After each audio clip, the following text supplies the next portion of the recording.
My name is Eric. This is David Knight. We're here today at the Endeavour Fest for the one-year anniversary of its arrival. And I'm here with David Knight once again, entrepreneur and producer of the film, The Final Journey of Endeavour, featured right here at the California Science Center. What an incredible journey to capture the space shuttle Endeavour from Kennedy Space Center in Florida overfly atop NASA Boeing 747 carrier aircraft. But now here at New Home California Science Center, how amazing it is to work on this monumental project. It's really been amazing and a privilege to work on a historic event, and it's actually a series of events. We initially had to go to Kennedy Space Center in Florida, film them mounting the Endeavour on top of the 747, which is a specially modified airplane just for this purpose. It came across the United States, made a few stops, and then finally did what we call the victory lap, where it flew all the way up to the capital of California in Sacramento, down the river, flew over the Golden Gate Bridge, flew down Silicon Valley, came down the Central Coast, and then flew over 16 waypoints throughout Southern California, including the Hollywood sign and the castle at Disneyland. Wow. And then it came to a landing at Los Angeles Airport. It appeared there for about 3 weeks in the United Airlines maintenance hangar while NASA engineers did work on it. And then it was eventually brought through the streets, which took 68 hours from the time they fired it up, on an 80-wheel transporter robot that was run by a person walking with a remote control. Oh my goodness. So, I mean, we have the space shuttle here for you to see, but we did not know it went through all that entire journey. There has been other shuttles on display, such as the Smithsonian in Washington, D.C. What's different about the Space Shuttle Endeavour exhibit here at the Science Center? That's a really good question. There are 3 orbiters. We did build 5. We had 5 manufactured, but we lost Columbia on the descent phase and Challenger very tragically on the ascent phase. One of the replacement shuttles was Endeavour, and Endeavour is actually the newest shuttle, and it's a little bit more sophisticated actually than all the others. The Shuttle Discovery is at the Smithsonian in Washington, D.C. It's on its landing gear, so it appears to have just come to a stop. The shuttle Atlantis stayed at Kennedy Space Center. They created a whole new building around it, and it's in the sky with the payload bay doors open, looking like it's in orbit. And that left what to do with Endeavour. So we are going to mount Endeavour as if it were going to take off. That has never been done before.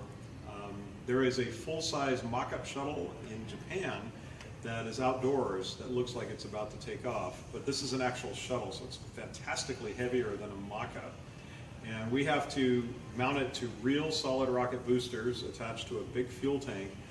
And we're going to do this on the ground just outside of this building, and then tilt the whole thing into place. It's exactly how the Egyptians raised the obelisks back in ancient Egypt. You're also the co-founder at STEAM Initiative and have added A for the arts. How important is it to add art and design to the national agenda of STEM? I think it's very important.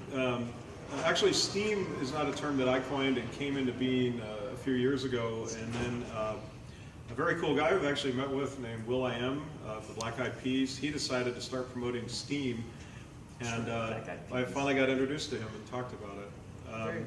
And we all have the same belief that the more we can promote science, technology, engineering, arts, and mathematics to our youth, the better off we'll be going forward.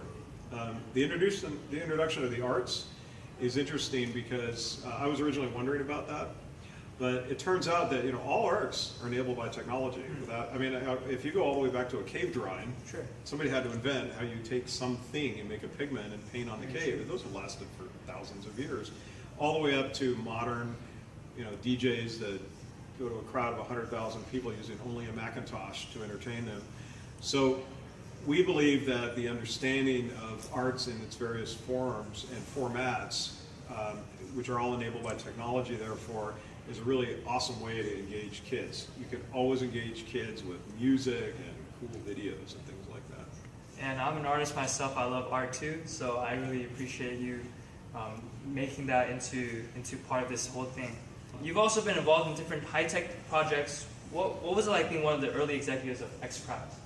Well, that was a whole adventure. Back in 2004, a small group of which I became a member, which was called the Ansari X Prize, offered a $10 million prize to the first people who could build a spaceship and put a person in it and go to space. It couldn't be robotic, it had to be a human pilot. They went to a suborbital altitude. It had to be at least 100 kilometers or 62 miles. And whoever did that successfully would win $10 million.